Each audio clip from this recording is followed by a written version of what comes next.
సింహరాశి వారికి ఈ వారం మిశ్రమ ఫలితాలు గోచరిస్తున్నాయి. వృత్తి ఉద్యోగాల్లో మంచి మార్పులు చోటు చేసుకుంటాయి.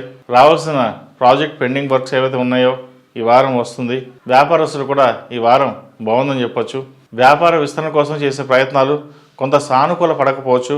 వాటి విషయంలో కొన్ని జాగ్రత్త వహించండి. ఈ రాశిలో జన్మించిన స్త్రీలకు ఈ వారం అంత అనుకూలంగా లేదు. వృత్తి ఉద్యోగాలలో మార్పులు చోటు చేసుకుంటాయి. చేసిన పనినే 10 సార్లు చేయాల్సిన పరిస్థితి గోచరిస్తోంది. సినిమా రంగానికి, కళారంగాల వారికి ఈ వారం బాగుందని చెప్పొచ్చు. చేపట్టిన ప్రతి పనిలోనూ విజయం సాధిస్తారు. రియల్ ఎస్టేట్ రంగాల వారికి ఈ వారం బాగుంది. అమ్మాలన్నా కొనాలన్నా మంచి లాభాల బాటు వచ్చే విధంగా ఉన్నాయని చెప్పవచ్చు. విద్యార్థులకు కాలం బాగుంది. మెరిట్ మార్కులు సాధించగలుగుతారు. విదేశాలకు వెళ్ళాలనుకునే వారికి ఈ వారం మంచి ఫలితాలు సంప్రాప్తిస్తాయి. ఈ రాశిలో జన్మించిన వారు కలిసొచ్చే సంఖ్య 1, కలిసొచ్చే దిక్కు తూర్పు, కలిసొచ్చే రంగు తెలుపు.